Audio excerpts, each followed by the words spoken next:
5, 4, 3. Well, hello, everybody. You know what time it is. It is time for the Orville and Chill. So we're going to talk all about this brand new episode of the Orville, season 3, episode 7. You know, obviously season 3 is New Horizons. Episode 7 is entitled From Unknown Graves. Then we'll talk about a little bit of Star Trek news and stuff like that afterwards. But before we do any of that, make sure you are subscribed to this channel. You're giving us a 5-star rating if possible. Leave a review, give us your comments, share with your friends, do what you got to do. Hey, burn that sage. That helps too. We like that. Get rid of those evil spirits, you know? Yes. All right. So you guys know the team with us today. She's never met an evil spirit she didn't like. Dr. Anne-Marie Siegel is here. Hi. We also have 2-time Emmy nominee and evil spirit herself, meteorologist Katie. Hello. Yes. Oh, the Pa Wraiths have fun with me. Actually, Katie is joining us all the way from an airport right now. Yes, I'm in Minneapolis. So new Beautiful. background, everyone. I have a 2-hour layover and it just so happened to be perfect for this. So I'm just going to look like a crazy person talking to myself in a corner. That is perfect. That is It's on par for myself. We also have Melissa I just have an Longo audience here. this time. Yeah, Oh wearing gosh. wait a minute. Are you saying we don't have an audience, Katie? Oh no, I'm just saying my cats don't judge me nearly as harshly as the people walking Oh, yeah. past. Got You guys know how So weird Melissa I am. Longo is Hi. wearing a Lower Deck shirt, which is also a comedic sci-fi show. Yeah. Woo, I'm so excited for it to be on again. Yes. Right. So now everybody at home, you know Andre Kottman, who stands in sometimes with his saxophone in the Tim Russ Band. He's also a web designer and graphics guy. But above everything, he's wearing an awesome Morn shirt. Yes. Very Morn cool. Congressional Republic Navy or Martian, whichever one. I've got a couple dogs here I'm Is that babysitting like too. an- I'm in orbit of Is Ryza that like an right Expanse shirt? now. It is. It's an Expanse shirt. This is the best faction in the Expanse, Mars Congressional Republic Navy. Love them. They need to have board Thank games you. for that. Have they come out with like one of those tabletop games for it, and you can choose your They faction? You could be the should. Morns and you could be Ooh. the humans. Yes. It was originally supposed to be a tabletop game, actually, and they turned it into a television show. I think it was supposed to be a tabletop, then it was supposed to be a, and somebody call me out if that's not the case. And it was supposed to be a game, but then the producers are like, let's make a TV show and a book series. And that's where it came from. And then they colonized Mars. Yeah. Yes. I Wow. don't know if Good I'd want to choice. be a Belcher or a Martian. A Belcher? Mars has all the Belcher. coolest toys. All the coolest toys. This the is best true. ships. Yep. And the best suits. Oh my gosh, Yes, and the they best rock. suits. And the baddest Yes. Marines, Bobby. Shout out to Bobby. Yes. She was, amazing. Katie hasn't seen The Expanse yet. Nope, and I really need to. So I haven't good. either, but I could tell because you were quiet there, just like myself and Anne-Marie. I've seen the first episode of The Expanse only. I just smile and nod and just know Adam Savage was a part of that. And that's as far as my knowledge goes. All right. So we'll talk about the Orville, you guys, everybody at home. Wait.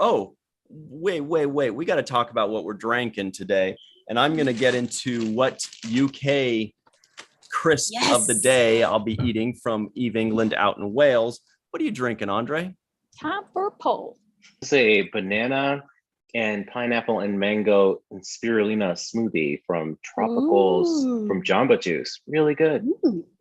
Wow. We should have Yeah. ended with that. Nobody can top that. I know. That's not fair. And everybody at home, let us know in the live chat what you are sipping on this fine evening. Katie, are you drinking anything or are you stuck in an airport with water? There it is. You got a water with you. It tastes like it came straight out of the sewer. It's awful water. So we're What just gonna kind of sewer? a Minneapolis sewer. Take from that what you will.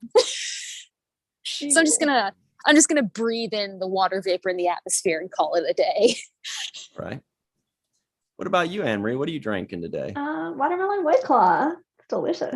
Ooh, the taste of summer. So refreshing. Watermelon White Claw. 2 amazing flavors 2 weeks in a row. So What was the good. one last week? Mango. How I learned what mangoes taste like. I don't think that's what mangoes Wait, taste like. Though. What? I never had mango stuff before. Really? Really? You had, Interesting. There were like besides no mango mangoes. stuff, have you had mangoes? No, there were like no mangoes in Wisconsin growing up, and then I just never got around to finding one to taste it. What? We have to remedy this. We are going to remedy this in Vegas. You and me.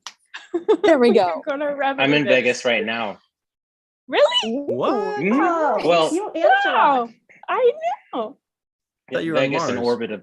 Oh well, I'm in orbit of some planet on a base called Vegas. I'm actually in Henderson right now. Close enough. Yes, exactly. Close enough. Yeah. I'd rather be on Mars. And what are you drinking, Melissa Wait. Longo? I meant to get Chardonnay actually, but I didn't have anybody to go to the store to get it for me. Shout out to Char Danae. Hey. See you next week, Char. Oh, I love it. Yeah. Hope you feel better. Sure. I am drinking sparkling white tea with pomegranate juice. Wow. It's very Uh-oh. flavorful. We lost one. Katie's probably going to be popping in and Pretty out quite a delicious. bit from that airport. I'm having quite possibly my favorite flavor of LaCroix, Mm. which is key lime LaCroix out of the Ooh. can. I sure do like key lime pie. Slurm. Slurm. What is slurm? Isn't that like Slurm. Rick and Morty or something? No, that's from Futurama. Okay. You don't want to know how it's made. No. I Kind of don't. do. I knew you would. I mean, Okay. How is it made? I think it comes from like the rear glands of a queen, and apparently goes into a soda bottle, and it's the best drink ever. The Oh. rear glands of a Yeah, like- queen? Like a snail queen, and I think it comes from her anal glands. I'm gonna Google it now. I want to know how slurm is made. Keep going, and I'll look this up. And someone in the Alright. chat called me out. Yeah. all right, let's see what everybody's drinking in the chat today. My is tea steeping, right. excitement mounting morning, everyone. Mai is out in Morning. Japan. Hello, Mai. What are you guys drinking? JR Poole is drinking fizzy watered down juice. Chuck A is drinking cherry juice and water. I feel like Chuck A, you've mentioned cherry juice Yes. more than once. That's got to be his Friday beverage of choice, I think. Chuck A says, hi, Katie, Andre. Hi, Ryan, Anne-Marie, and Melissa. That's all of us. Hi, Chuck. Oh my gosh, hi, Chuck Hey. A. Hi, Chuck. And daughters who were in the live chat last night. That was so much fun. Wayner is drinking a green smoothie. Wait. The last thing I do before I begin my birthday weekend of debauchery. Well, happy birthday, Oh, Wayner. happy birthday. Way to go. Happy birthday. And Chuck A says he's drinking snail juice for Rom. Somehow I question your sincerity. That's a data quote. All right, everybody at home. We're going to talk about the Orville just as soon as you make your decision. Eve England's crisps from the UK. Your three choices are Walker's, originally Smith's, salt Oh, I and love that. shake. Walker's, originally Smith's, salt and shake. That just sounds like people threw a bunch of words together. That's Wasn't not a that thing. An option last week? I think it was. And it's They even more mulled it confusing over. this way. Okay. Yeah. Then we have another Walker's, cheese and onion. Ooh, that sounds Wait, yummy. what does that say? Walker's glorious cheese and onion. That sounds those are even glorious. more glorious. And then your third option is Skips light and melty prawn cocktail. Look at Melissa. Melty. Skips. Totally the Skips skips. light and melty prawn You cocktail. have to go with Cocktail. melty because it's going to be ridiculously hot in England this week. So you have to go with a melty texture. Is it? How hot's it going to get over there? There's rumors and theories that it could possibly get into the upper 30 Celsius. So in the upper 90s. Oh, that's Oh, wow. I feel like you need For- a Bloody Mary For to the, explain that. the UK, that's pretty It's Yeah. weird. And like they don't have air conditioning. Like at least on a starship, you have air conditioning. Apparently they don't in London. So ugh. it doesn't get as steamy there as it does here. yes, we've learned to adapt. Yes. I was fascinated by the prawn bits, so I totally am gonna vote for that one. Me I mean, too. it sounds horrible, and I'm totally curious how they turned that into a I chip. know. Yeah, I think I might do that because it might be fun to watch Ryan eat something. Is it in the gross. shape of a prawn? Right? Like, Well, How does one what get does it look prawn like? parts? Right. The poll is up in the live chat. I So love if the you want to poll. find out what light and melty tastes like, or what kind of face it induces, then go ahead and choose that one. Yeah. All right. Mm. That should be fun. So yeah, today we have a new episode of the Orville, also light and melty.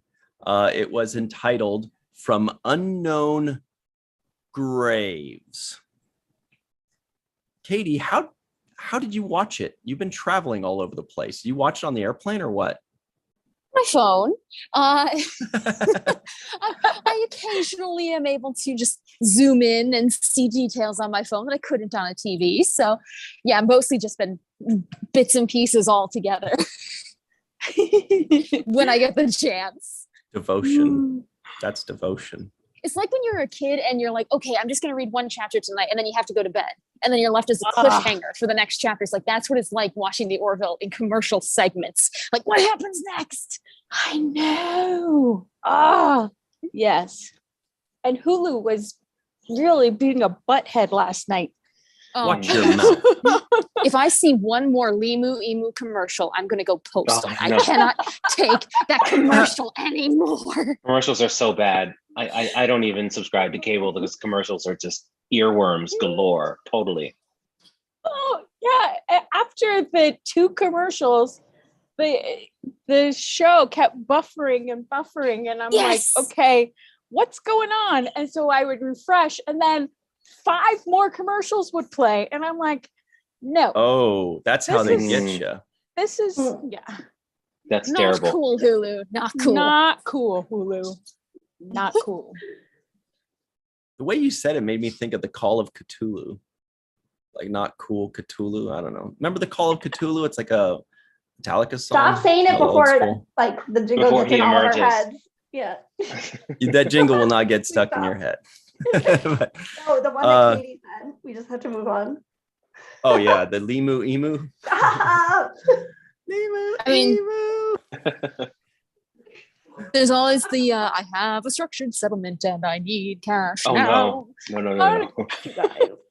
Finish the The line. worst. Well, that Oh, is wait. the perfect Vocal, question though. for the live chat. Everybody in the live chat at home right now, or in the comments below if you're watching this later, tell us which is the catchiest commercial of all time that even 30 years later is stuck in your head forever and you can't get it out.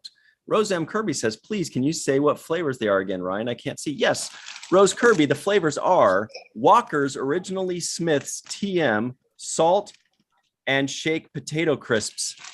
Best ever. Also, that's so many words. Who's TM? Walker or That's- Smith? So I'm going to just read the whole. It says Walker's Originally Smith's TM, salt, best and ever shake potato crisps. It's word salad. And then the other one is Walker's Cheese and Onion. I bet Rose Kirby knows these. And the other one is, wait a minute, if Walker's Salt and Shake is originally Smith's, how come Walker's Cheese and Onion We isn't came originally across this last Smith's? week. Because maybe they just like bought a company that only made the first kind. Oh, and then it says, some see potatoes, we see potential. And then the That's third cute. one is Skip's light and melty prawn cocktail. Anyway, we got them. Anyway, Andre, how'd you watch it out in Vegas, Henderson area? Oh, Yeah. Flesh Mars. actually caught the episode before I traveled up here. I saw it on Hulu, uninterrupted commercials, and just had a great viewing experience. Like, I just love the Orville. Everything is high def, and the ship just looks amazing. This Yeah. season is just sensational. Yeah. All right, let's talk about it. It looks like you guys are gonna win. It's Skip's melty prawn cocktail, so I'll try that out. Andre, what were your first impressions? Sorry, Walker's cheese and onion and salt shake paragraph. You're gonna have to wait till next week. Going into the episode, I knew the heads of the aliens looked remarkably similar to the Kalon, so I was like, oh, those have got to be the creators. And I just, knowing it's not going to end well, it was just awesome to see the story of the Kalon and why they rebelled get told. So like, already out of the gate, I was like, oh man, this is going to fill in a huge piece of lore. So I just was really excited going into the episode, and I don't think it disappointed at all. I was really liking the story that was told. This smells like seafood, man. Ew. It smells like an old prawn cocktail. Or a vegetarian like myself, and this is vegetarian. But I don't know how they mastered the old prawn tail smell, but Is it what's the shape of it? I'm gonna stop my video real quick. Yeah. Oh.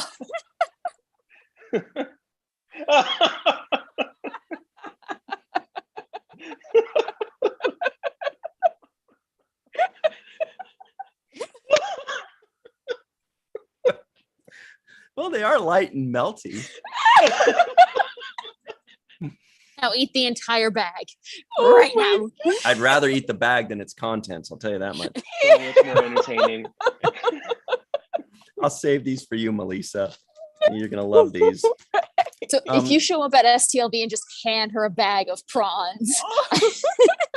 Old prawns, like prawns in a Safeway bag. Cocktail. Ew. I mean, I got to try like 2 or 3 altogether to give it a fair shake, but that's crazy, Andre, that you actually got it like on right away that they were the. I did not know where that storyline was going. I had until no clue. I thought Okay. they were like, maybe it was just a planet and it was after the Kalon. It had like attacked everything, and they're just like, oh yeah, no, we found this robot. We have no idea what's going on. Let's repurpose it. I'm so glad to hear this. I thought I was like slow on the uptake for this. No. Okay.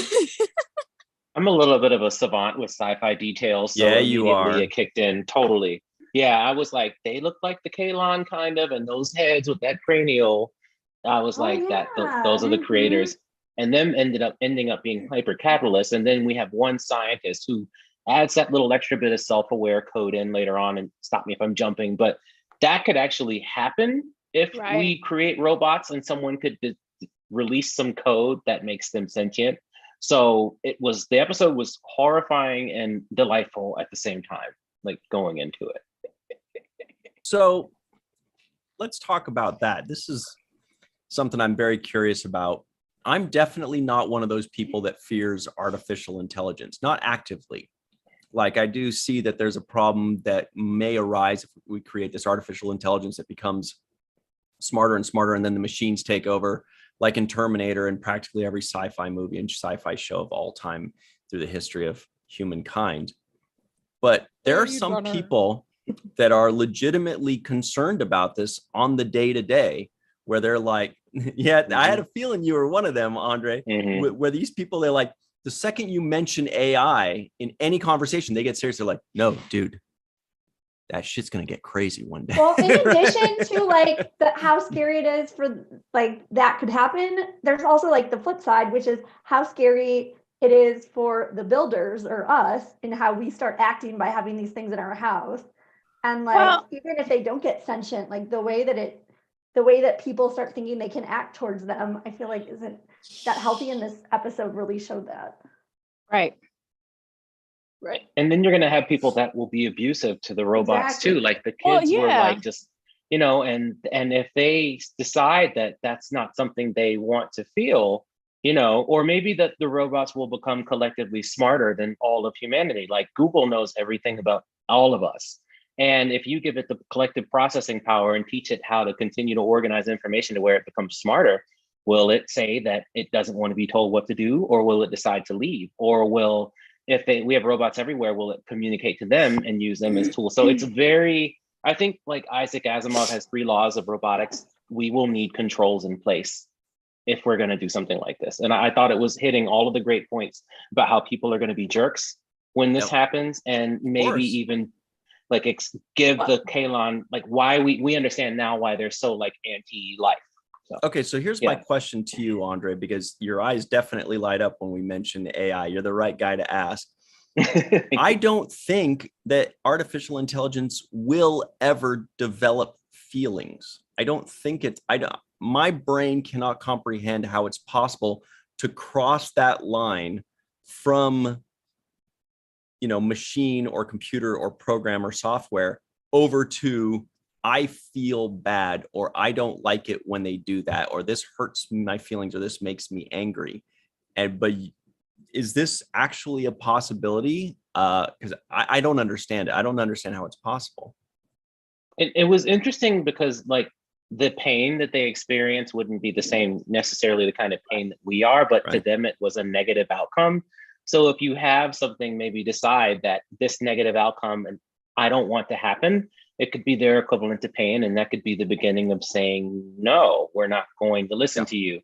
Or like, you know, with machine learning and machines able to associate different types of information, I'm not sure if they'll ever develop genuine feelings, but I think they'll be able to trick us for sure. Exactly. Because, you know, like they'll be able to say or do the things and mimic us to pass along those feelings. But the machine, who knows, the machine may actually develop some affection for you, and maybe that's where it comes from. They're sweet. Yeah. Well, Like, and that comes up too later on in the episode. well, and I think it boils down to more of self-awareness rather than feelings, and how that self-awareness affects your interactions with other people or other species or other life, you know, and that goes into defining how you define life. I mean, human beings are notorious for treating each other badly. So how are they going to treat a different kind of life form any better than we treat ourselves? We treat all our machines badly. Our internet doesn't work, we start hitting our computer. Right. Our car doesn't work, we start kicking our car, and kids would look at it the same way. Well, also kind of like engineering, like for example, if we experiment on viruses, well, we don't fully understand them. So what's to say it doesn't get out of control? Sort of the same way, like there's no way like exploration into any territory, if it's not like controlled and we're not cognizant, it could get out of control for us, which it kind of does in this parable. And also there's another show, I don't know if you guys have seen, Humans. It's British, and it's about like Seen it. Lost me a British. Well, yeah, it's amazing actually. And it's basically like this episode, but as a full series. And you can just totally see it happening. And a couple of like, they start getting sentient, and it's not really known why certain ones get sentient. And hang on, Anne-Marie, I had you pegged as a doctor, as somebody who would never believe that computers could develop feelings. I'm not saying, well, you know, it's kind of like when Data says like his positronic net has gotten used to something. Oh, that's like, so freaking cute. Who are we though. to say? It's so cute. Or even like the exacomps, where they like adapt to having programming where they don't want to do something because they know the outcome is going to be bad, so they say no. And then if you happen to have like had them to help you, like, I'm not saying like feelings like we have, and we can get into that later with like Isaac's emotion, basically the equivalent to an emotion chip. But I mean, basically all our minds are like action potentials and chemicals being released into synapses. And it just like ours have some, because of evolution, have some more like very primitive reactions that obviously they kind of get into later with like Isaac and the Kalons, like his medial neural pathways, where like sometimes the most primitive ones can be very medial. Like Isaac is a future generation, so he doesn't have those. Right. And like there's a lot. I mean, I think they could develop very complex patterns, the way they process things, which basically is how we respond. So who's to say? Yeah, we're basically walking biological computers. Yeah. I mean, essentially. Very And for some much. reason, my biological computer was like, wow, those were really crispy prawn chips. That got some nice ASMR there, Ryan.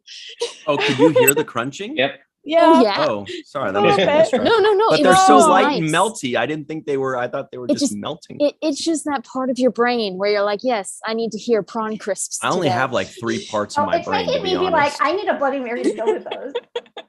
I you need go. I need a bib because this is not. The verdict is in. I'm sorry, Eve England. If I was not vegetarian, but I still liked prawns and stuff back in the day, but this one doesn't quite do it for me. I had to try it like 9 times to make sure. For some reason, I still can't.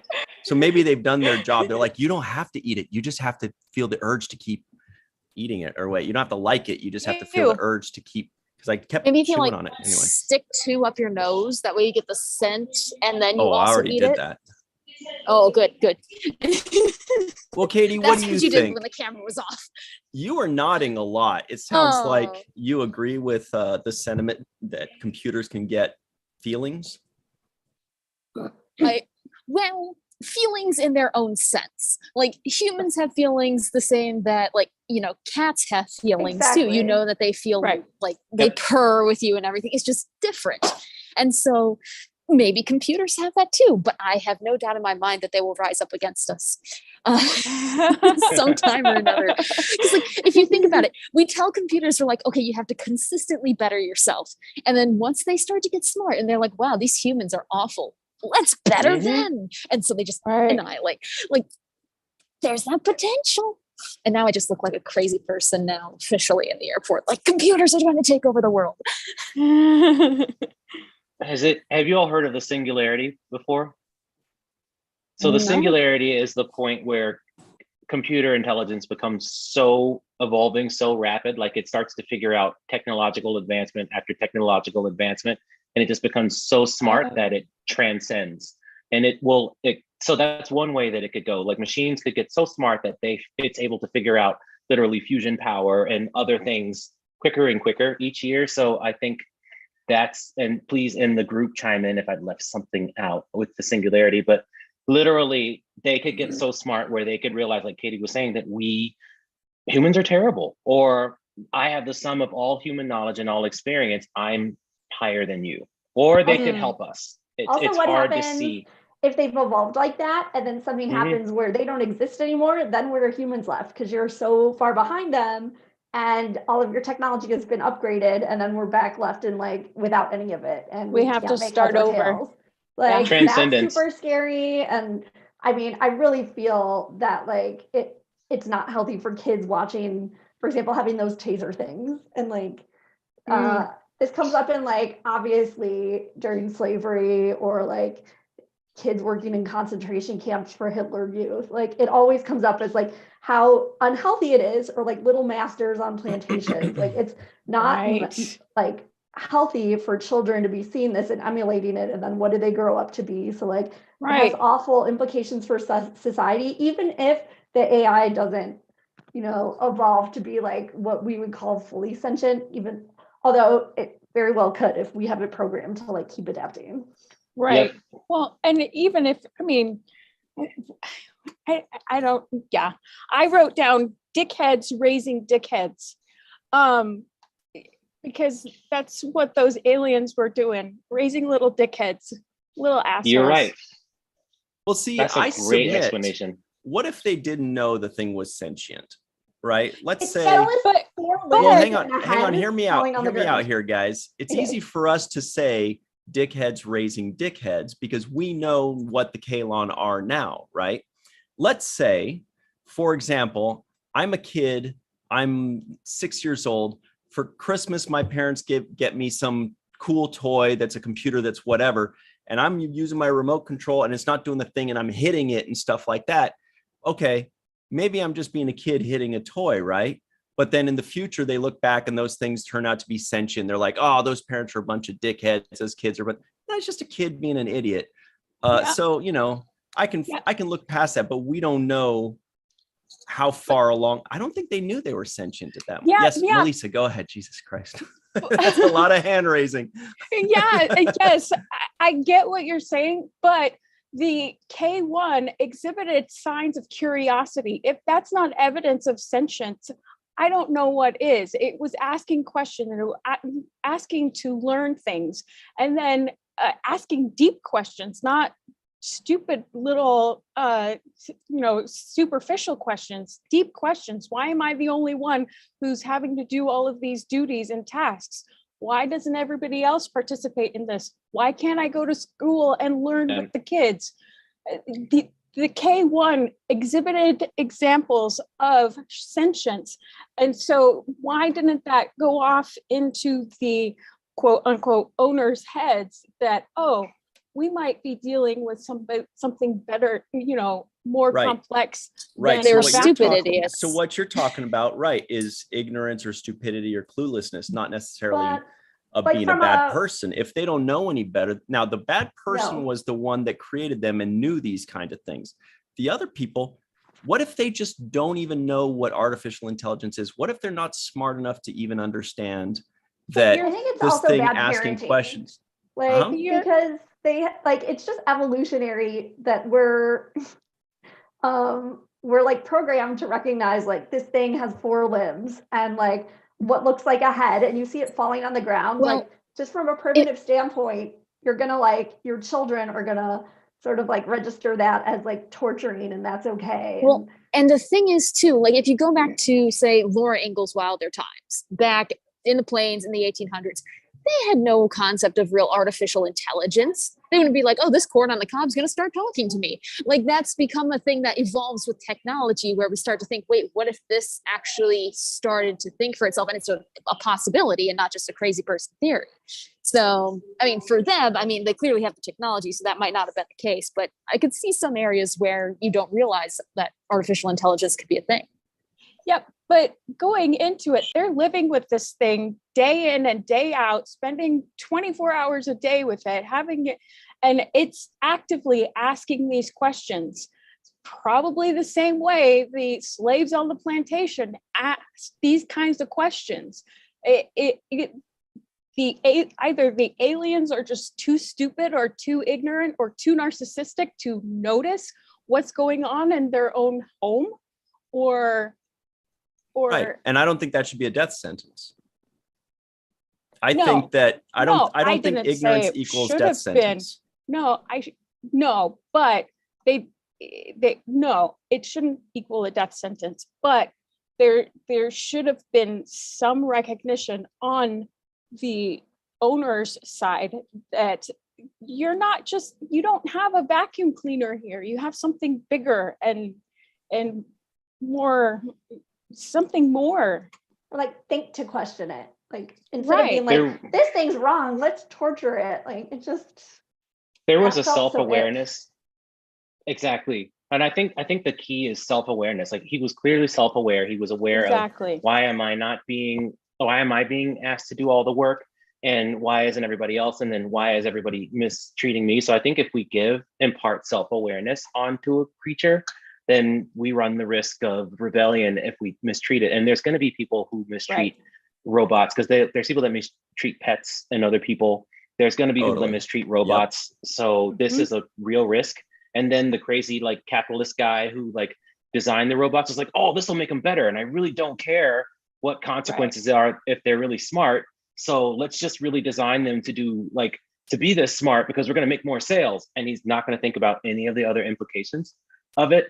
So if anything, this episode to me was a warning of what not to do, with things like Isaac. And then it helped us ask questions like, they are self-aware. So if we create something that's alive, we have to be, somebody said, good parents, not bad parents. Right. Yep, Melissa. Yep, I like that. Yep. Look, this is And, awesome. All this I- science discussion.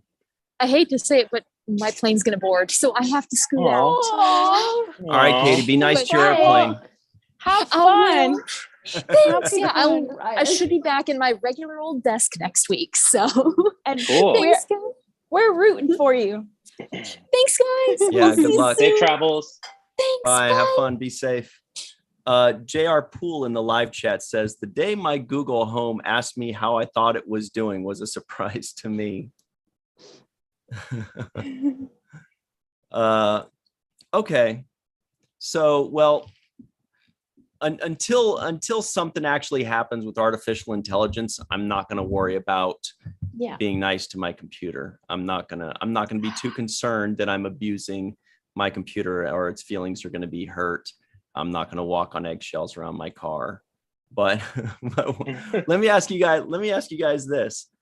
How soon But if it's in living in your house and looks humanoid, I would still be like, Well, oh I man, I think we hope would I'm naturally- treating it okay. I think we would naturally, as people, I think the more it starts to look like us, which is a very egocentric way of thinking, but this is how humans are.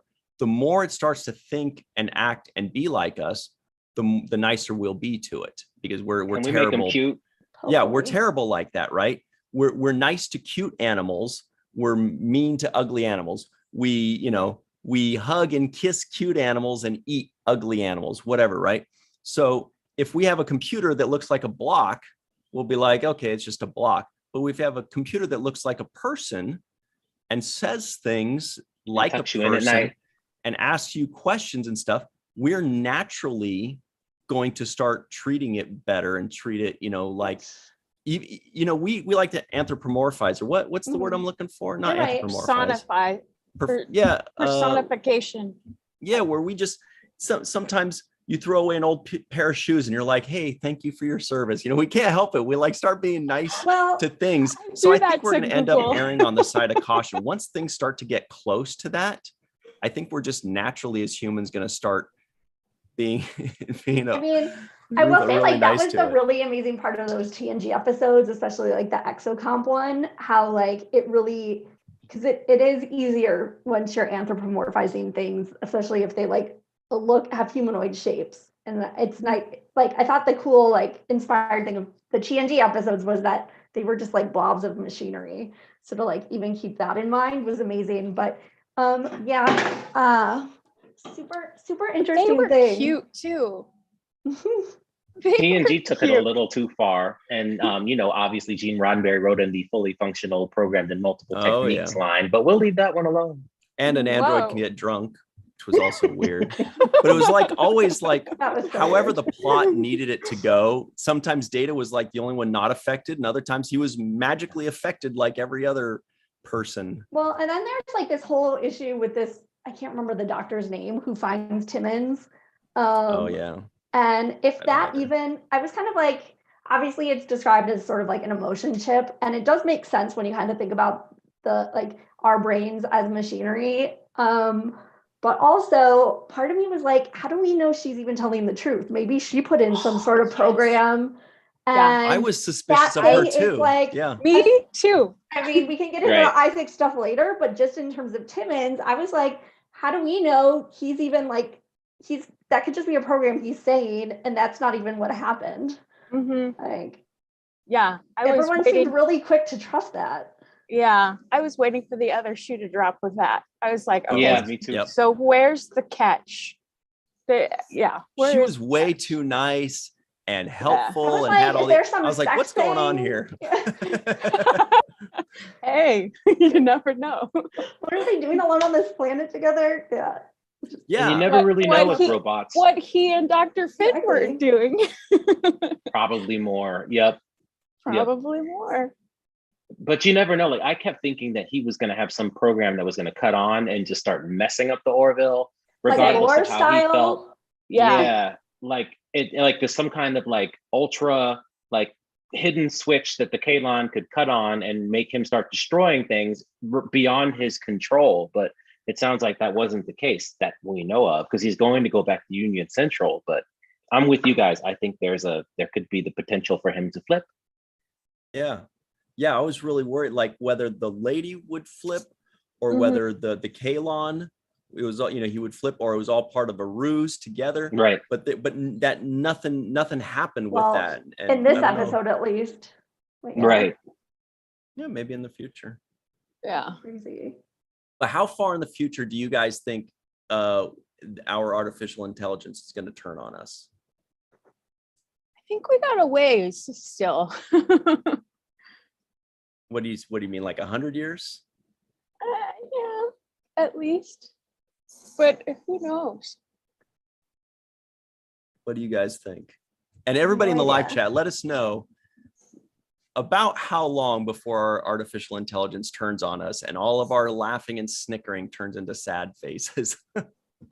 Well, and we have to think about the AI that already exists right now.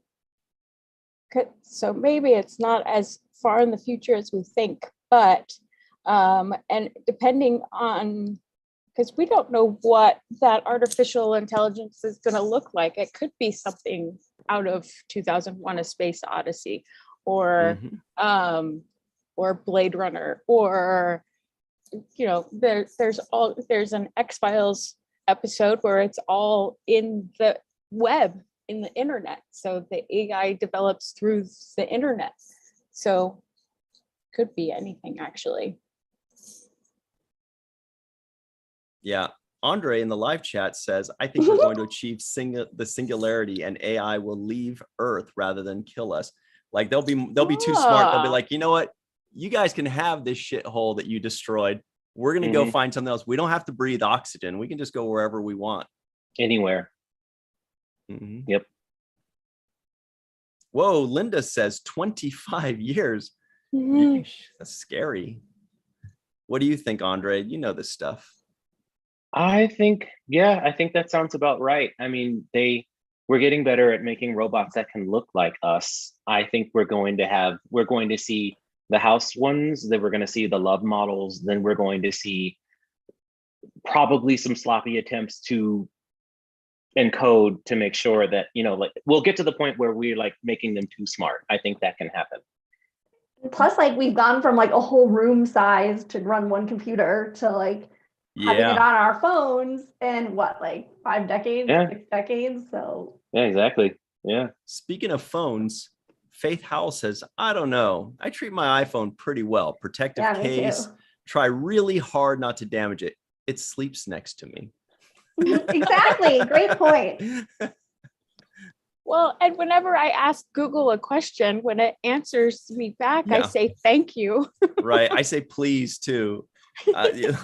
They'll say like, did you mean you want to text Andre? And I go, yes, please. But then sometimes I get frustrated. I'm like, you heard me. You know what I said. I do too. Oh my God. Sometimes they give you a little too much back sass. Oh, wait. I'm going to have to put some distance with you so that they don't think I'm condoning this. Yeah. I don't know what that means.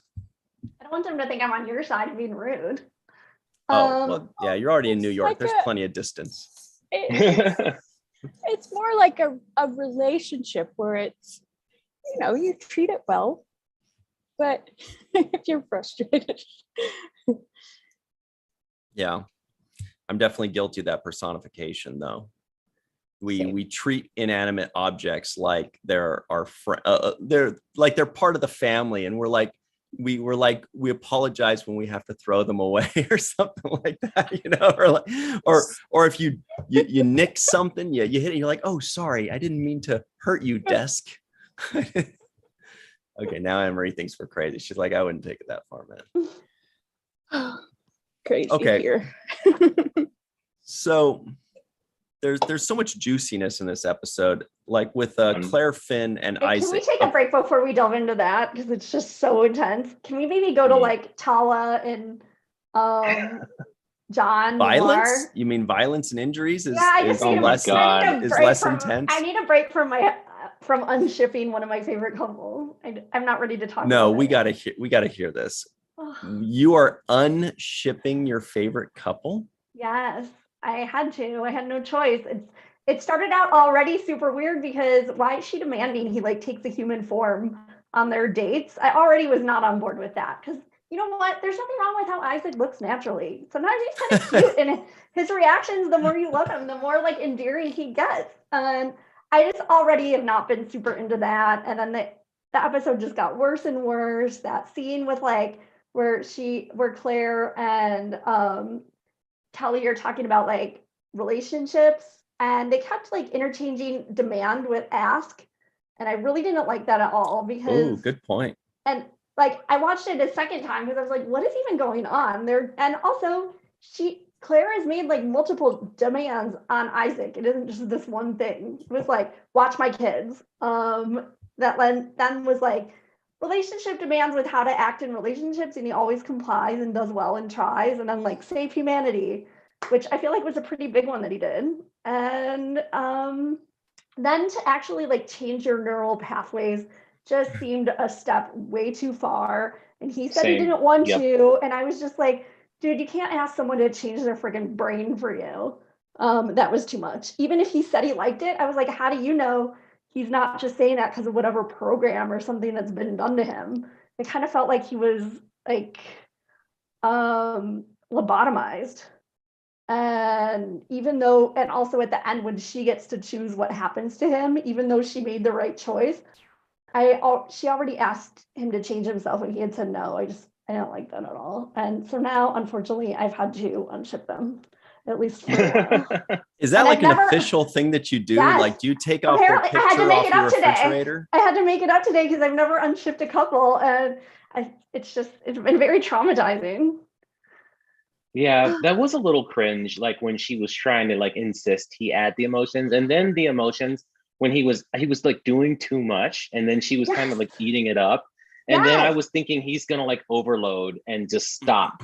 And she's gonna realize how she messed up. Yeah. Like, it's just some random scientist doing something with his mechanics. She could have just programmed him to respond to her that way. Second, like he was doing all of this in his human form, which isn't even his real form. And I'm just like, dude, it felt so much like when Janeway was like making Michael Sullivan like not snore and deleting his wife. But even worse because Isaac is like a sentient or as close as possible to a sentient being.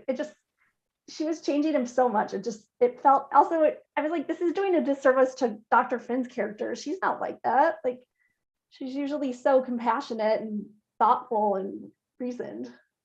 Well, anyway, I thought the conversation between her and Kelly was cringeworthy because asking somebody to change who they are means that you're not really into who they are in the first place.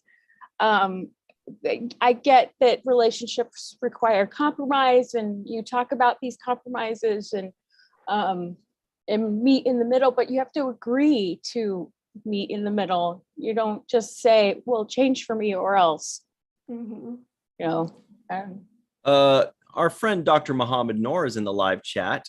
He says, poor Dr. Anne Marie had to receive angry texts from me about how mad I was about the Claire Isaac plot. I was so scared I didn't even watch the episode. Definitely on your side there, Anne Marie. And he says, I hate that the show tried to make Claire look like a hero for, quote, not deciding to have Isaac erase his memories for her. What a hero. Yeah, thanks.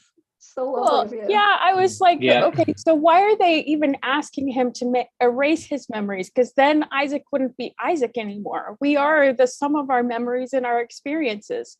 So then that would turn him into a hunk of metal and not the sentient being that he is. I agree. Hunk is right, though.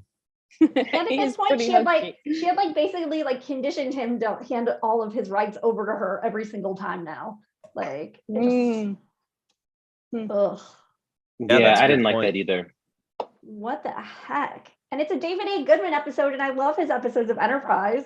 He's such a great writer. So like, what even happened? Being that she's the chief medical officer, you would think that she's very compassionate, you know, that gosh. Okay. There's one other thing about this point. I'm so glad you said this, that I couldn't even stand within like the first few minutes of the episode where she's having the date with human Isaac, which already is very like gross to me. She starts telling him about like whose business was it? Oh, was it John Lamar? She's like telling him his like, is there no HIPAA in the future? Why is she just like, and Isaac has such a loud mouth, even though it doesn't even matter. You shouldn't be telling someone their personal medical history. And she's like sitting there at the restaurant, like, oh yeah, John Lamar keeps coming to sick bay with like these specific injuries, and I don't know what's going Good on. point. And I'm like, That is a very good point. what the hell, dude? That like, I mean, that Dr. was such a bad Gossip. start. Well, Yeah. first, it's interesting you bring that up, because at first I was like, well, why doesn't he just tell her what's going on? Because maybe she could help the two of them. But now that you bring up that she's just blabbing on his business to, somebody outside of the medical room, then you're absolutely right. That's the reason he's not telling her his business.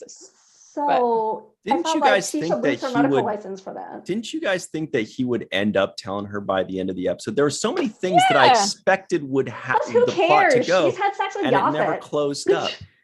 Right. I thought that Well- since she kept asking him and she was all interested, and she was, whether it was curiosity or concern, whatever it was, she kept, Yeah. asking about it. Honestly, you would think like there that might be some sort of like hypo spray that Tala could get so that she's weaker during sex or something to like help them. And I'm sure like Dr. Finn would have been on it to help them have a more healthy relationship. But like, dude, you can't be telling people's medical histories just Right. to randos Seemed on like the a- ship. I feel like Seemed they like a gave up HIPAA on violation. 1000%. Yep. HIPAA violation, totally. And then, I mean, I can understand having to go to the captain for like suspicious behavior or something like that, but then just kind of like Right. involving other people. That's how rumors get started. I was thinking like Chatty Cathy is spreading like rumors all over the ship, and everybody's gonna know everybody's business. Like it just was Yeah. very uncharacteristic But for Claire Finn. I It completely is agree. uncharacteristic for her too. Yeah. She's such a great Because- doctor usually. maybe Yeah. we just don't see the scenes where she goes, so did you somebody has a new STD. I'm not going to say Exactly. who, And you know but, it'll be but 2 if you seconds guess right, I'll before say Isaac yes. tells everybody. But she's not Bashir. She's she's got more because he's always telling people other people's business too. They But, all gossip on each other, all of them. I think there's been other episodes Yeah. where they like spill tea on each other, and it's hilarious because it is a small ship. But I'm like, y'all are messy. And if it's a doctor, there's like, you can't, there's no Right. forgiving that. Like, Right. That's your job on the show. Right, HIPAA Totally is a agree. thing. Yeah. So Not in the this- future though. I this liked is- the episode, but like this was very traumatic for me. So Muhammad says he totally agrees with you, Anne Marie, which is a first because you guys are usually We just, always are at oh odds." boy, you're like, one time you guys had that pudding wrestling match. That was crazy. But he says totally agree with Anne Marie about Isaac taking human form on dates. It's like asking your date onto a holodeck program and then making them look thinner or more muscular or whatnot. Yeah, Ugh. It's true. gross. This Also, is like true. Isaac is not an unattractive Kalon. Like, there's no need for it. Cranial ridges are very handsome. What is most attractive about him compared to other Kalons? Sometimes, like the way he looks at you with those like sweet His blue blue eyes. The way he looks at you blue with those eyes. bedroom And eyes. he tilts his head in a cute way, and he's like pretty fit. His Mr. Potato Head eyes and ears His were blue wonderful. eyes Actually- compared to those orangey red ones. Yeah, I noticed that new Kalon- I was like, Timmons, change your light color. That's already one problem. Yeah, Yeah. Timmons seemed like he was a little more beefy. He looked like he's a Kalon that works Not out as a bit hot. more. But Yeah. he's a little bit shorter. I like the nerdy eyes like that. Mm. All right, Are everybody we in the all live chat, robosexuals? Poll, Let which us Kalon's know. hotter? which Kalon is hotter? Is it Timmons? Is it what's this already for Isaac? Or was it the guy that was K1? mistreated? Yeah, K1. But don't you think Timmons was K1 because he was the one relaying the memories from when he was getting zapped? That would be pretty awesome. That would be a pretty cool tie-in. How did he get those gun cannons installed? So that's what, like, did they Those things just are was Yes, this, nightmares. like, I was out of the wondering about that. factory? Because Yeah, I that thought seems the a- same thing. He like Yeah. The used factory blender did from not the make kitchen. them with murder head cannons. Murder Right. cannons. Right. So how Unless did he they develop did. those so quickly? Unless they did. Well, But I thought the unless same they thing. did- Where'd those come from? He said like they all became linked. So I just assumed like through that like Great Link, they like shared each other blueprints for how to get weaponized, and then they could use like kitchen appliances to do it. Like the Borg. Maybe. Or maybe that was his home defense feature, another like Oh, oversight by the company. Right. That's brilliant. Right. hmm I was gonna say That's a good maybe they're headcanon. Like That's awesome. I hate headcanon. Right. That's what we're talking about. We're talking about headcanon about headcanons. Oh my god. Yes. God. I'm a savant. That's awesome. Oh my Rose M. gosh. Kirby says, you can't always change for someone. Always be the person you want to be, no matter what others want you to be. It's a Yeah. matter of choice. That's right. Like I was like, Isaac, there's someone out there who won't have a problem with how you look and try and change you so much. Ugh. I will tell you, you're the best Well, looking Maybe Kalon out Tala, there. she's single now. It kind of harkened back to that He could take it. episode where Data was dating that one woman, Oh, And Jennifer? No. and she realized that okay, Yeah. I can't make him a human being just because I want him to be a human being. He's always going to be Data. Right. Was that the Well, one they where even he was referenced just that one doing when- what that he was just doing what he thought that she would want because Right. that's what his program. Yeah. And then he looks how to be a bad boyfriend, like how Isaac was wearing that like dirty undershirt. Oh, Like that was they've so definitely funny. like quoted that episode before. Yeah. Ugh. That's good stuff. And then even like when he became emotional, I felt like that scene was like way even if I had been rooting for that to happen, that scene was way less romantic than when Isaac, being Isaac, came up with the like it's singing in the rain on the bridge. I was like, this is so manufactured and warped at this point. It's not even like organically romantic. Well, yeah, it was that singing in the rain moment was a romantic in an Isaac way Mm-hmm. with that, because he says, I don't have any feelings, da da da da, but he has so many ways of showing that he actually kind of does. Mm-hmm. That he's thoughtful in certain ways. I mean, killing himself because he thought that would be the best thing to do for everyone. That's kind of an emotional reaction. Oh, and then when he also like his emotion chip is on and he suddenly is like talking to Claire about her kids and stuff. I'm like, I'm sorry, but even if you have emotions now, you don't suddenly know about every single kind of love ever and have like the highest Right. emotional cue ever. Right. It was a little high gag learning worthy for curve, me. yeah. Right. That was so gag worthy and also so suspicious of like, what is this lady putting in your brain? Like, I wanted So- him to overload because it seemed like he was doing too much, and it would have been awesome if it would have been incompatible with him. What kind and they of could have linked overload, that. Andre? Well, Total there are Cupid. several. Yeah, but Andre, I'm curious about did you previously ship Isaac and Claire? And if so, do you no longer, or are you kind of like neutral on it? I'm a little neutral now. I'm going to give this episode a pass and just chalk it up to bad writing for Claire. I still kind of ship them, but I think Claire just likes bizarre stuff because she said everything taboo is great. So Yeah. Remember, like, she humped did you- Yaffet, Yes, that's exactly Which- what I'm getting at. which I Yeah. think should be her number one love. That's why I'm like, no, Isaac. She and Yaffet should be like the way Yeah. to go. they were cute together. And then she married her professor, so she's always been kind of on the edge. But I don't Right. judge. That's fine. But Great I mean, point. and I still kind of ship them, but I think she needs to let Isaac make his own choices and Right. not force him to change for her. I didn't like that. Well, Yeah, I again, like that it's- Yaffet wouldn't put up with this crap and he would be like way more of an equal. Like it's just Yep. especially like making her this like him like look like some sort of sex toy for her. Just it's like ugh. Maybe there's some kind of future for Yaffet and Claire Oh, and God. Isaac, Who knows? right? They I think all Yaffet's come at things from different if- angles, you know? If they're I mean, like they're different types of beings and stuff, you know? I think Yaffet's splitting after this season. We're gonna get two of him and they'll be two different characters. He's budding. Yep. That'd be a good way to keep him. Yep. I wish. I don't know if does he die if that happens, or does he become too different? Because he said, because remember the episode since where we they have had like like his only mom, Norm. and it was Right. like, well, is that your mom? And it's like, no, it kind of is, but it's also my brother. It was weird. Like, I think he splits into two people, and I don't know. I think Yafet's Kinda just like not going to be on the Odo, show anymore but after the not third Odo. season. Sad. Right. Kind of like a cell that divides. Yeah. Right. Yep. Okay, and also I agree with it was so first of all, like Claire Yeah, I didn't want healed to. Yeah, I saw in that her too. in her quarters, like doing medical charts. I'm just like, dude, you guys have like you're completely destroying. Dr. Finn would be like in cool barefoot or cool like Uggs or something doing medical charts.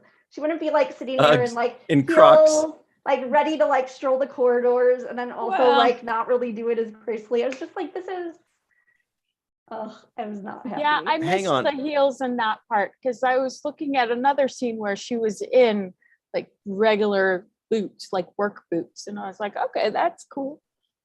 Hang on, Muhammad is our biologist. It's mitosis when one thing turns into two. I thought that was Yes. budding, but maybe budding is one thing that just kind of procreates by having a piece of it come off. Maybe that's budding. Is it mitosis where it starts off as one and then they splits into two? And it's the same exact unless there's a halves? genetic error. And Similar. then Not yeah, a genetic, I like mean, mine says yapetosis. Okay, it says Mitosis. mitosis is the process by which a cell replicates its chromosomes and then segregates them, producing two identical nuclei in preparation for cell divisions. Yeah, so, well, that's in preparation for cell division. What's the process of actual cell division? Meiosis. I thought it was, maybe it's meiosis. The Q Okay, brings up the duplers. The duplers, like maybe there's a similar process there where that one becomes Muhammad- two different entities. But I think they did say in Orville, like, wasn't it season 1? Didn't they actually say budding specifically for Yaphet? I thought, unless I'm imagining it. Yeah, we'll have to go back and I'll go back and check it. Yeah, definitely. This has been 4 non-scientists trying to science, everybody. I hope you've I'm a enjoyed the show. scientist. I have a biology major from Penn. Then we should just listen to you then. So, and Muhammad said mitosis is one cell doing it. Yeah. So does Google. Muhammad and Google agree, which is a good sign.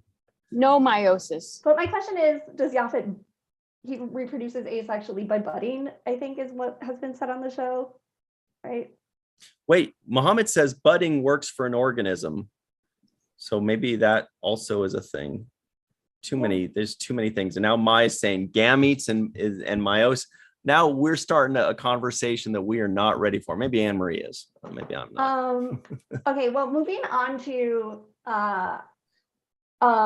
like that, what are they called? What was that race? The Genesi? Yeah. Mhm. Yeah, like, we have a haven't lot even to- touched that there's- yet. Okay, I know, Right. like our Angel One subplot. So many plots. So many plot. Is that what's going on when you have 75-minute movie long episodes that you have 4 plots now, right? There's like a lot to unpack with that too, and how already like the weird implication that I don't know, it just all felt weird, but like implying that like this is just like it just like kind of like Angel One, which everybody always says on TNG, like oversimplifies what sexism is.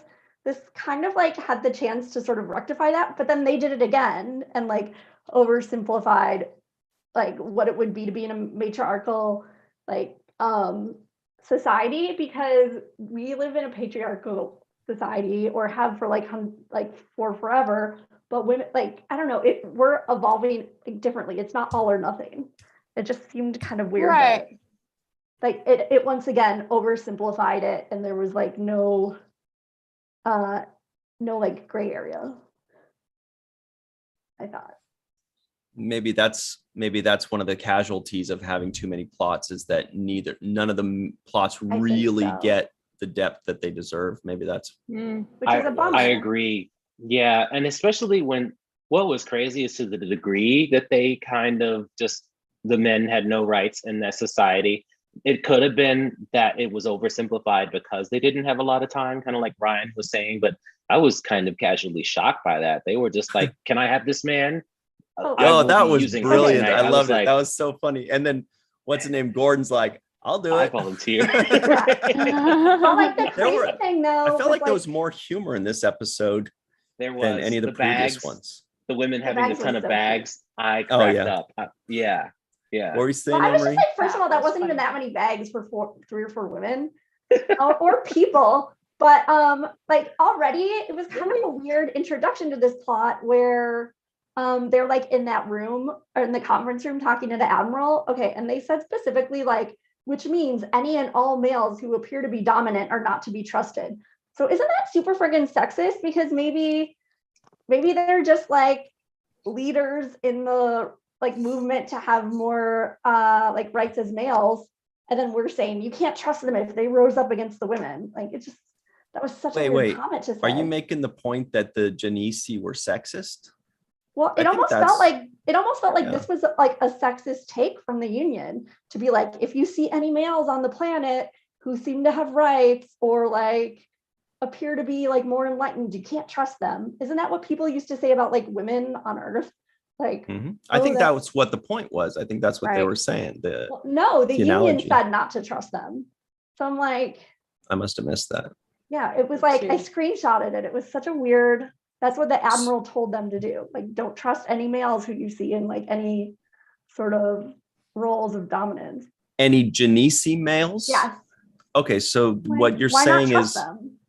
well, maybe. So what you're saying is that race, the women are in charge and the men are untrustworthy, basically, and that the Union admiral is acknowledging that rather than But before, like back when like disputing women it. were starting to get more rights on Earth, what if like an alien culture had said, well, you can't trust like Emma Goldman or you can't trust like Susan B. Anthony because they shouldn't be having all these rights if they're just women. Because at some point, a few people in that other sex have to start it.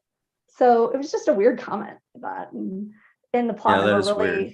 That is strange. really went anywhere. Or as Bortis said, which made me laugh, they are awful. Yeah, that was great.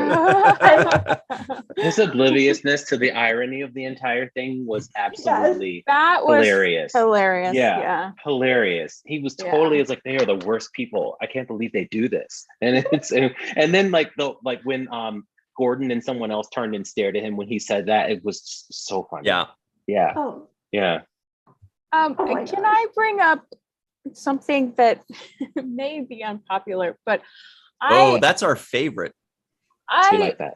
was wondering why Charlie was in a meeting with the senior staff. They keep doing that. and It's so keep weird. saying, she They keeps keep introducing bringing in herself an as ensign. Charlie. It's They keep so bringing in an weird. ensign to the senior staff meetings for some Well, reason. and then the ensign is the one who's asking all of the questions when it should be the senior staff who are asking certain questions about a mission. So are you and asking for this- an in-universe answer or real I'm- life answer? I think I know the real life answer, but it doesn't make sense in the story. It In universe. belies the story, and the same at the dinner. Why is she the one who is asking all of the questions? Why isn't it the acting captain of the ship asking these questions, or the chief medical officer asking these certain, questions? Why is it her who gets to ask all these questions when all of the senior officers are getting overlooked? Keep it moving, lower decks. It's so so what you want to weird. say to her? But Yeah. I kind of like the fact that she gets a little bit more time. I'm starting to dislike her character a lot less. But yeah, I mean, it is kind of weird, but I think she's more like the Wesley Crusher of the ship. No, You know, but she's really smart. sure, but it still feels like Keiko's in ops or Neelix is on the bridge. Yeah, Yeah. they're great in their positions and their roles, but it's not really, it's kind of out of place to give her all of the dialogue, all of it. And she's an ensign. And there's just been like a million times where Ed or Kelly need to like have a word with her and be like, I don't care what your personal feelings are. Like, this is the hierarchy of Right. the ship. Even if you're like great at your job, there's still like a chain of command order. Yeah, I agree. But It's that was a very sweet moment. That, I mean, it's ridiculous that she needed like so much talking to and attention to start like assessing her own feelings about things. But like freaking Isaac, like making her feel better at the end was just so sweet. Is Isaac your favorite character, I Amory? love Isaac so much. Okay. I also forgot to give a shout out to the Kalon Culinary Institute, which was hilarious. I was just like, I need to know so much more about that and like how like, what recipes that entails. But one thing we definitely needed to talk about that goes back to the Genesi was that dinner scene where they're at the table and they're talking about like, well, what is this music? It's so beautiful, because it was Rodgers and Hammerstein, which Yes. I thought was such a, like, first of all, music is always like the great like equalizer, and I love that the women like asked about it, and that like the Orville crew had foresight to put on a song that's beautiful by two men, so that could be like an icebreaker. And then the choice was just so good, because once again they went to The King and I, like they did for a puzzlement, and it's just about like women understanding that sometimes men are wrong or needed to be guided, but they can also like something wonderful can happen. And it just, I was like, oh, I love this choice. It's just perfect. Love Orville, even if they ruined my favorite ship.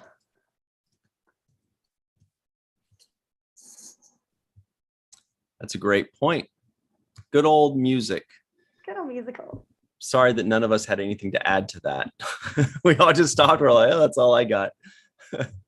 I don't know. I felt like we knew where that scene was going. You know, when they're like, oh, do you like this music? And of course, we're like, let me guess. You're going to say, you know. So that was kind of, you know, the obligatory scene that we But if see you with know that the kind of words stuff. to it, it's an extra layer of like this, which was I perfection. definitely don't. Beautiful. Yeah. But it reminded me, wasn't there a Star Trek episode? I don't remember which one, where it was a matriarchal society. Angel One. The one. Which series was that? I don't remember. TNG Next Generation. season 1, like Okay. episode 5 or 7. Oh, that's why. And Remember so Riker old. in that hideous thing where his like whole Yeah. chest was You're out? gonna and it wear was that? Oh, You gotta be that's that kidding me. episode. Oh, Yes. that's the That sexiest thing I've episode. ever seen. Yeah. Okay. I mean, yeah, hideous. Darren Document calls it Angeloni, which cracks me up. And then Angeloni? Trent. and the Deep Space Nine episode where the Screen go find a new home Yes, world and think it's Bejor. Oh, I get it. Angeloni. That's funny. It's so funny when he says it. Yeah, Angel One, that famous. That's such an infamous episode too, of like them trying to tackle something and it just doesn't quite work. Come here. All right. So let's move on to something also that is interesting. And this is from the website movieweb.com. Check this out. This, it's not really big news. We kind of heard about this for the last few days, but we've all had suspicions. Seth MacFarlane wants a 4th season of The Orville, says it's up to Disney. The Orville New Horizons has to prove itself to audiences and Disney execs to be considered for a 4th season. Without reading the article, because that's a lot of work. Do you guys think they mean like prove themselves to Disney by quality of episodes or by just pure numbers on Hulu? Numbers, probably. Numbers. He said on Twitter that it all depended upon viewership because people were asking for a 4th season, and he was like, yeah, we want to do it. It just depends on what kind of demand there is for it. So I am just quietly hoping that people are binging the heck out of this, and we get more. We need more. They're building the universe. It's sensational. If we all tell 10 people and they tell 10 people.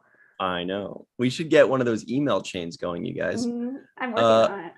So Seth's quote is, I would love it. I know the entire cast is hoping for it. It's a big question mark for a lot of reasons. It's not an inexpensive show to produce.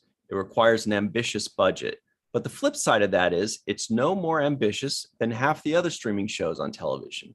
It really is going to depend on audience response on whether the show gets discovered. I still think there are a lot of people who just don't know that we're out there and don't really quite know what we are. And when people sit down and watch the show, they're almost always surprised, and it almost always upends their expectations, probably because it's me, ha ha ha, probably because most of what I've done in the past has been very different, but it's dependent on audience response. At the end of the day, it's a business. It's dependent on whether we're worth something to Disney and the platform that we're on. So he doesn't outright say it's about numbers. He talks about performance, but that's got to be what it is, right? So here's my take on it. I think like he just personally feels like, why would he put in all this time and work onto it if it's just not that popular? And now it's season 3. So if it's not happening now, like maybe it's just a lot of his time, because he also has Ted, the TV show coming out, and I'm sure other opportunities.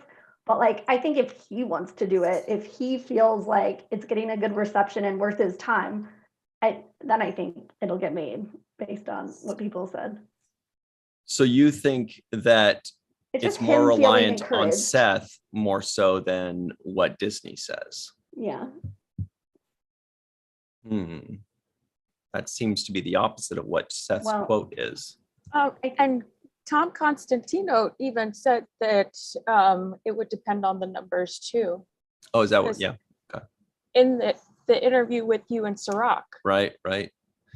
Yeah, I mean, at the end of the day, it's a business, and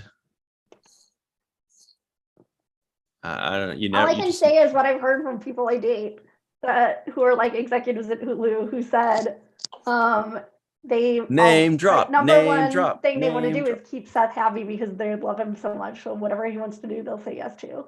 But I could see that, like with no question whatsoever, like automatic yes. But obviously he doesn't want to do it if it's not getting like acclaimed, because it's a waste of his time then ultimately. I wonder if this is his passion project, and like he does so much other stuff, like, you know, the Family Guy and the endless other spinoffs, but this I think he's wanted to do. He wanted to do more Star Trek, but making the Orville, I think I hope that he would want to keep this going by any means. Does it still seem like as much of a passion project now? That's what I want to know after it dragged out during the pandemic. Right. The way he's talking about it seems less enthusiastic than before. Now I'm reading into something. I've never met the guy. I have no idea. But maybe, you know, like with any creative people, like we have these things that we want to create, and then you create it, and then suddenly you're more passionate about the next project that you really want to, you really want to do. Maybe he's got his eyes on, you know, TED 3 or something like that. You know, maybe there already was a TED 3. Maybe he's trying to do a season of TED. Yeah. That's how it kind of sounds in the interview, because before it was like, I want to do Orville at all costs, and like, yes, it did drag out during the pandemic, and I'm sure you get sick of like every freaking day having people tweet you like, when's Orville coming out, and like being the butt of that joke. Yeah, he might be burnt out from that. You're right. And he has had like 3 years of his passion project, so I'm sure some of it is that he personally needs encouragement to feel like, keep going.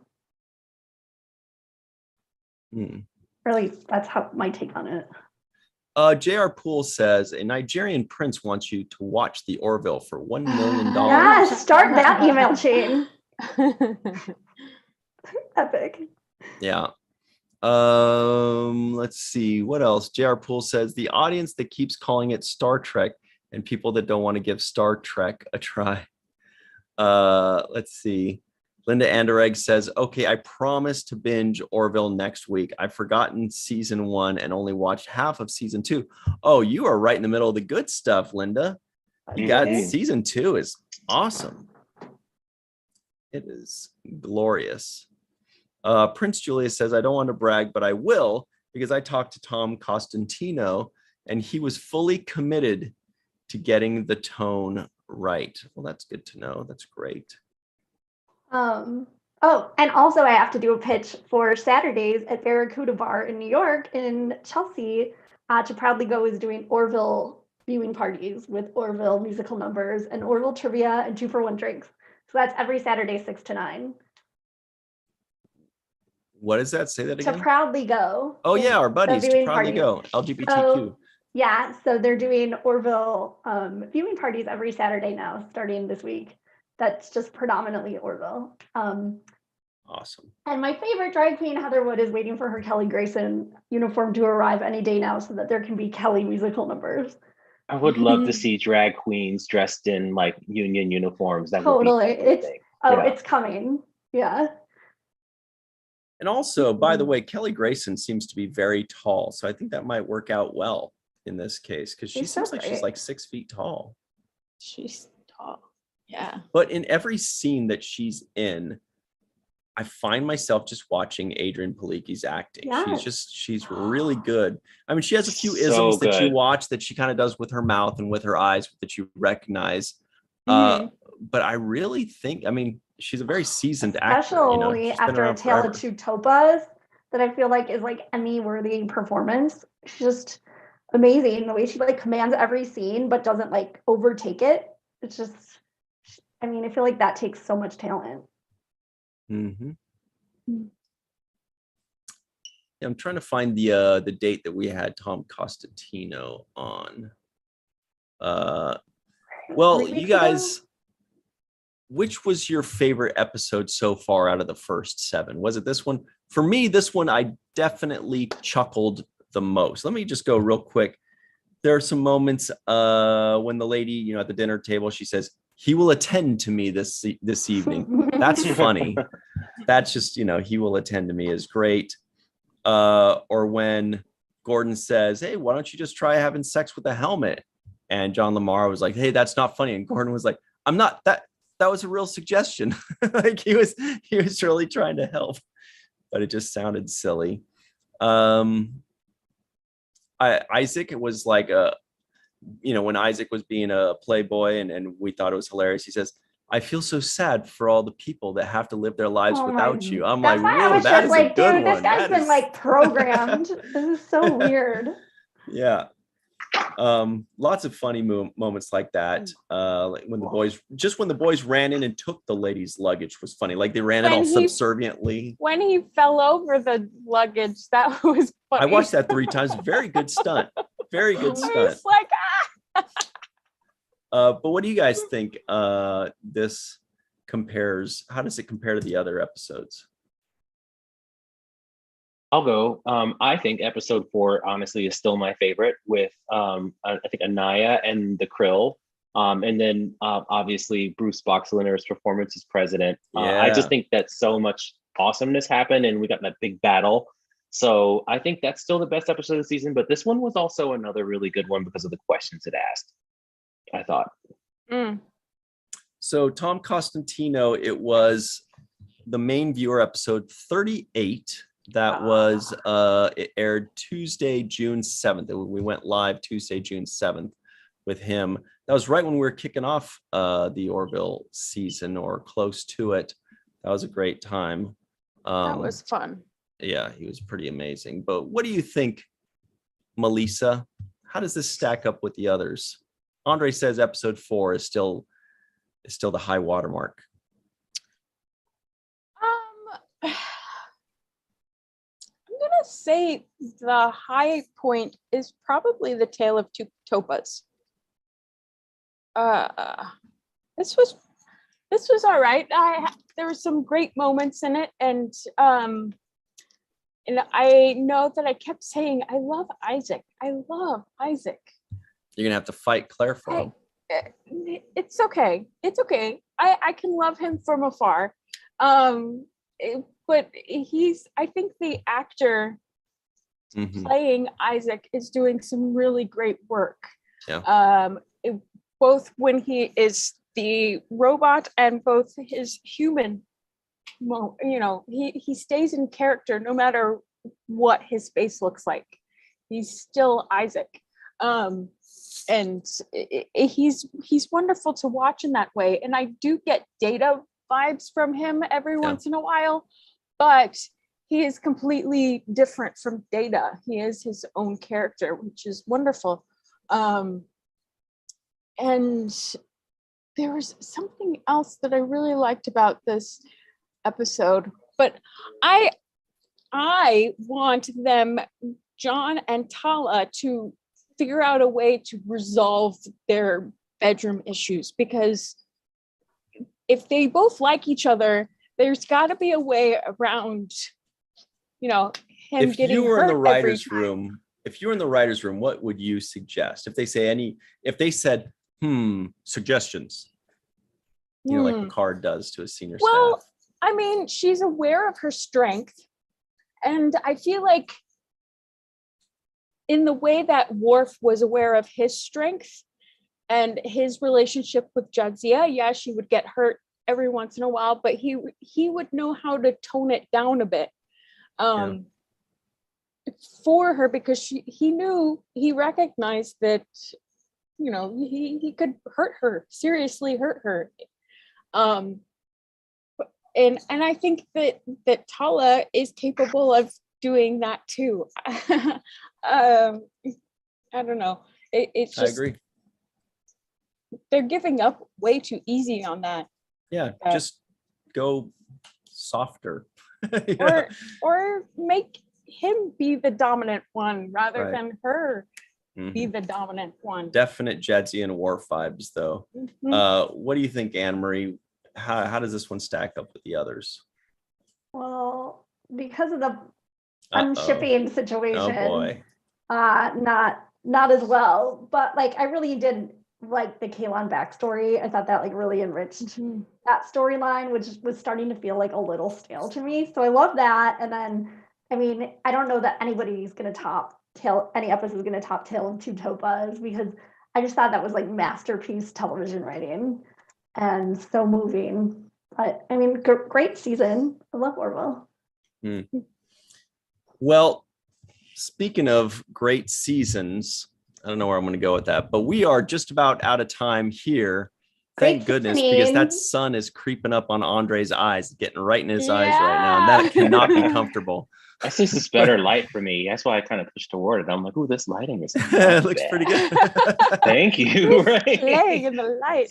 But yeah, I do want to give big kudos out to Mark Jackson, who plays Isaac, because I was watching him acting like Isaac as a human with emotions. Like, he's adding all these extra layers to his character, and you got to watch him and say, is he going to be able to do this? Because that's not what he was hired for. He auditioned to play Isaac, not necessarily to play. I don't know if they knew 3 seasons in advance that they were like, okay, you're going to play Isaac the human too, and then you're going to play Isaac the human with emotions and love. Like, those are a lot of layers to tack on, and he really impressed me. I was very pleased with his acting in this episode. So big shout out there. Okay, we're gonna have to run, but before we do, everybody, let's go over this fun week. The 7th rule yesterday just did a closing the book on season 1 of Strange New Worlds. So go check that out. It's on the 7th Rule YouTube channel, and it's a roundtable discussion. We just kind of talk about our favorite moments and characters of Strange New Worlds season 1. That's a fun one. Then on the 7th Rule as well, on Sunday at 9 a.m. Pacific, 12 p.m. Eastern, we have got, what is it going to be? It is going to be Deep Space Nine, Season 7, Episode 6, Treachery, Faith, and the Great River. Then on Monday, on the 7th Rule, we are going to release Deep Space Nine, Season 7, Episode 2, the full review of Shadows and Symbols with Esri Dax, Nicole DeBoer. Of course, that is going to be on Monday night, 6 p.m. Pacific, 9 p.m. Eastern. And then on Tuesday, come right back to this channel for the main viewer. That's Virtual TrekCon Live. The main viewer, 5 p.m. Pacific, 8 p.m. Eastern. And then on Wednesday, we have Falling Towers Watch the First. That is 6 p.m. Pacific, 9 p.m. Eastern. Check that out. The show we're doing with, by the way, Dr. Muhammad Noor as a guest co-host. That is 30 Rock, and Melissa Longo, there she is, and Darth Shuey are the guests for 30 Rock. So check that out. Of course, 2 days ago, Anne-Marie does not like 30 Rock. Sorry. 2 days ago, we had a very big announcement on Falling Towers Watch the First podcast. So check that out. That is episode 120 with Darth Shuey and Rico E. Anderson as guests. And we are reviewing Friends Remember the epic sitcom Friends, and we have a big announcement. Oh, wow. So check that out on Falling Towers YouTube channel. Whew, that was a mouthful. Andre Kottman, where can everybody find you online should you choose to be found? You can find me on Twitter at the Sci-Fi Dre. I am there usually tweeting a lot of science fiction savant stuff. So come find me there. And also at my ArtStation, artstation.com, Sci-Fi Dre. Go ahead. Sci-Fi Dre. I'm just looking at the delayed YouTube video, and you were making all kinds of faces when I was reading off those things. You're like checking out your angles and doing all this They stuff. asked for a dramatic look so I had to give the people what they wanted. You do. That's the only rule. Yeah. That's the only rule we have. Melissa Longo, where would you like to be found? Online at Melissa Longo. And the YouTube, Melissa Longo. And What about you, Dr. Anne-Marie Siegel, scientist and doctor? Twitter at Anne-Marie Siegel 1. Excellent. And everybody, you can find me right here, Virtual TrekCon, or the Seventh Rule, of course, with Sirach Lofton, Melissa Longo as well, and all kinds of fun guests there. And Falling Towers, Watch the First. Check all those out. Falling Towers, Seventh Rule, and Virtual TrekCon on YouTube, Facebook, Twitter, and at a grocery store near you.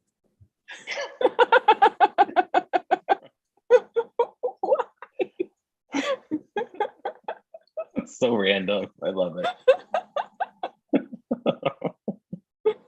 In the frozen food section. I don't understand what the anyway. All right. You gonna eat any more shrimp chips?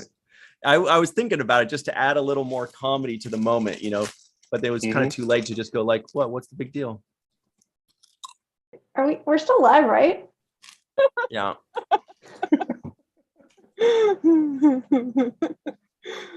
oh, Melty gosh. at least. All right.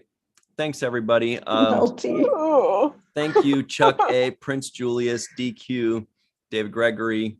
Do we say Chuck A? All right, JR Poole, Bob D. Thank you all for joining us. It's been a good time. Mai out in Japan. Whew. Let's go have a fun weekend. That was pretty chill. It got super heated though when we were Time talking to watch about. For All Mankind. Well, oh yeah, robots. You guys are like, you better not mistreat your computer. I'll find you. Oh.